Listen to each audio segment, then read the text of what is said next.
Tapping in. Are we live? We coming through with the Isaiah Rashad, The House is Burning. Miles, the day is here. It finally came. After 5 years of waiting, Miles, 5 long years. I discovered Rashad with you in 2012. I did the math back. Well, actually, 2011. 11 coming into 12. 12 is when we really started tapping into Isaiah Rashad. We had just moved into the loft. I remember it was me, you bumping this, man. So we've been on Rashad for a while. Y'all listen to my old shit. Go back. Go back to the SoundCloud. SoundCloud folks, go back in those archives. Y'all listen to my old shit. Is a fantastic Isaiah Rashad mixtape, man. Go back to that. Run the Sylvia demo, Sun's Tirade, and don't miss all the way up to this, man. This is crazy. This is listen. First off, let's situate Rashad in the game. All right. I like that. Take us there. I got time today. For other rappers, I might not have time for today. We got time today. Bro. Listen. So Isaiah Rashad is, to me, one of the most talented up-and-coming artists in the game. In accordance with that, snatched up by TDE, none other, Top Dog Entertainment, home to the Kendrick Lamars, the Scissors, the Reasons, the Schoolboy Qs, the J Rocks. Sir. You know what I mean? Stacked. Crazy stacked roster. Isaiah Rashad is interesting in the rap game because I would say he can rap with anybody that's the most lyrical as you want to get. But I don't always know what Isaiah Rashad is talking about. I don't always need to. Matter of fact, most times I'm repeating it anyway. So Isaiah Rashad holds a very particular place in the game where, at least to me, he has the ability to create music that hits me emotionally without me needing every word to even be in a pattern that matches with my thinking. And to me, that is something that is so beautiful and such a pleasure to listen to, that puts him in a very particular place for me. I don't know, man. What do you have to add, man? I can't lie, man. I'm a fan. I can tell you can't control yourself. I'm gonna need you to hold with it, man. Hey, listen, man. But that's something we don't do enough, man. As black men, big each other up, bro. For real. Like, this is an incredible work of art that this man created. It means something to me. Having listened to it, it hit. I saw a meme that said, I don't know, did you send it to me? That said, let them know what it said, man. Isaiah Rashad makes dude with $5 who just spent their last $5 until the next paycheck, but it's gonna be all right. That's right. Isaiah Rashad makes music for dudes like me who spent their last $5 and know that the bills is due, but think it's gonna be all right. And this made me feel like it was gonna be all right, man. All right. Yeah, nah, you're right on that, bro. And that excitement is very palpable because very recently I've been having conversations, not with you, but with other guys that really do dig Rashad, just insisting on the tape. And the reason why there's been so much hype around the Rashad tape is because he's been quiet for 5 years, right? We haven't heard Rashad since he dropped the Sun's Tirade. And the Sun's Tirade was a phenomenal piece of work. The Sun's Tirade is a phenomenal piece of work that we both rank that as as one of our favorite albums ever, right? Just an incredible piece of work. So even before that, dropping Sylvia's demo, which was a flawless mixtape as it came out, or flawless first album as it came out. We want to talk about 5s out of 5s. We're talking Sylvia demo in terms of mixtapes. And then even before that, y'all listen to my old shit, the SoundCloud drop. So the consistency of Rashad up until Sun's Tirade, before we heard that. And even between Sylvia's demo and Sun's Tirade, we had a 4-year wait. Started with an interlude on Sun's Tirade addressing that period, going, oh, Rashad, what's wrong, man? Drop some music. And so our frustration as fans has been, yo, you're the best we never heard. You're our brother, please relate, but you're not dropping any music. So much so that when he stopped Sun's Tirade, we didn't hear anything from Rashad until Why Worry in 2020, right? Not a nothing, barely a feature at that. And so he's definitely cultivated a big fan base, and I think we're definitely part of that fan base. And so there has been a frustration on, yo, why won't this nigga drop any music, right? So what I dig most about this album is that after dropping the first single that with that Duke Deuce, which was a little bit shaky, he unloaded every snippet that we wanted, bro. All that snippets that we're listening to from 2017 that came out busting. I remember watching that snippet with you. He's in that Jeep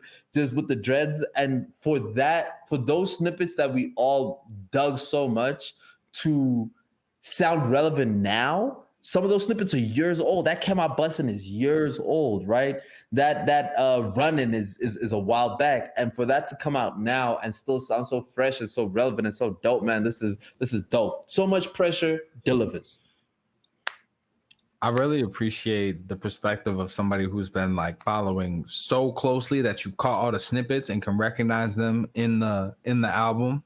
Because I actually had, once I heard the album all the way through, like the first time, I actually had the exact opposite take. You know, I wish I hadn't heard nothing before this dropped. If there was any album that like could just be surprise, here it is, and it's just playing it all the way through, it could have been this, right? Like, and maybe TDE or Top Dog, they're very, you know, particular with the way that they do things. So maybe they don't feel Isaiah Rashad's in that space yet, maybe especially after such a long wait or whatever. But man, just running this album straight through was such an experience that when I got to songs that I already knew, I was like, oh man, this is another, like literally, even as he says on the album, bro, this is another jam, right? But it's like, I can just imagine how crazy I would have went hearing Headshots for the first time if I had never heard it before, right? But with the first time you heard it, you loved it, is what I'm saying. Like the first time you heard Headshots, you didn't stop playing it. That's true, but I'm just saying the experience of an album, like hearing like that amidst this. I took this chance and copped this and hadn't heard it yet, and to be rewarded with something like that, and to continue to be rewarded, the quality doesn't dip. I'm somebody who was listening to it and was like, man, I might not ever listen to Isaiah Rashad single again if I'm confident the album is coming, because man. Yeah, but and that's why him dropping those snippets, I think, is has to be acknowledged, right? Because in in this desert of a time that we didn't have a lick of music from Rashad, all we had were the snippets, bro. All we had were the snippets. Like that's all we had. From even Headshots, I remember the Headshot snippet. He's there dancing with some shawty, like, yo, this that beat, this that one. And lo behold, man, like for it to actually be that one, and for all these songs to hit so hard, and for this album to be so to like, I don't know any Rashad fan that did not have the pressure coming into this, stepping into this album and not being satisfied with it. I must say, it does show he is listening to the crowd and being like, listen, I've got here's everything that you guys were rocking with while I wasn't there, and it's gonna be better. I'm gonna put Uzi on it. I'm gonna throw an extra verse on it. We're gonna get Kenny Beats to throw some chimes on it. It's gonna sound even better than the snippet would have sound, man. So like seeing Uzi jump on that, came out busting off of From the Garden, man. That was dope. Even the intro with how it came out, it definitely, because that came out busting, was one of the first snippets that we got. So for him to tease it with that elaborate trumpet horn beginning and then drop it, yo, man, like when I was listening to it around a bunch of people who also had heard that snippet before, and we did not know what song it was going to be, but we knew, oh man, if Uzi's on there, Uzi and Rashad, it's going to slap. And then for it to be this song, that was a super highlight in that moment. And obviously, if I'm getting into a few other ones, R.I.P. Young, something that dudes is really messing with, Headshots, What You Said, THIB, Score, SZA and Black, man. That Score song again is so smooth, showing Rashad's versatility. This dude is dope. He's dope. He's dope. Incredibly, exceptionally, man. Like exceedingly, man. Like Dark Side, yo, that RP Young, Headshots, of course. Man, there's so much. Don't Shoot, Score, Man, I rock with this. Another one where it's even hard to pull out individual tracks because it's such an experience as an album. This one I did actually jump on. Matter of fact, I was at track 8. I think it was at Hey Mister, and I was like, Mhm. cop, cop. So Yeah. everybody who pulled up, man, J Rock had an amazing verse. I messed with that. SZA and Black did they thing on score. Yeah. I was happy to Everything see about this. YG Tut. Yeah, I was word. happy to see YG Tut. You know, as both of us being SoundCloud folks, off of that Preacher's Son album, which was something that me and you liked a hell of a lot when it first dropped, coming out of that Isaiah camp, you know, somebody that he started with. So seeing YG step up and be with Rashad, it did make me quite happy to see, I must say. Man, what more?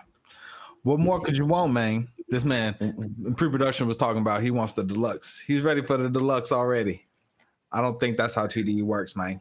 I don't think that's how Rashad works, but if this is what he's giving me, everything that I liked and some with the 16 piece coming out strong, man, this is a 4.5 out of 5 for me. Another one. Highlights for me, we've already said them. Lowlights, I'm not really feeling that. The Duke verse off of Lay Witcher is not my absolute favorite. But what I dig, what I know, and what is so dope about Rashad albums is that he is one of the artists whose albums grow with me so much over time, where there's so many different spaces to move into the music and enjoy certain songs at different points in times. I know me and you, we fell in love with By George off of Sun's Tirade at the same time, driving to Cape Town, right? And playing that and listening to how that comes. And even Titty and Dollars when it first came out off the last album wasn't something that I was feeling, but over time it quickly became, over years, I was like, man, this song is actually really dope, and I really dig it. So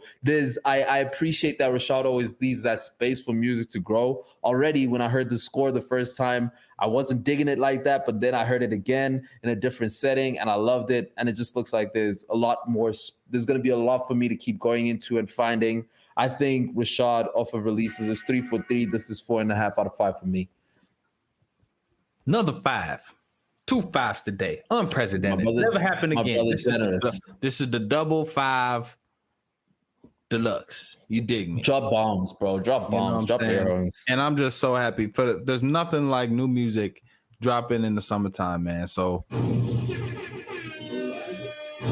Yes, sir. Yes, Big sir. vibe. There's nothing like it. And this is it. This is what we wanted. This is what we like. This is another show in the bag, man.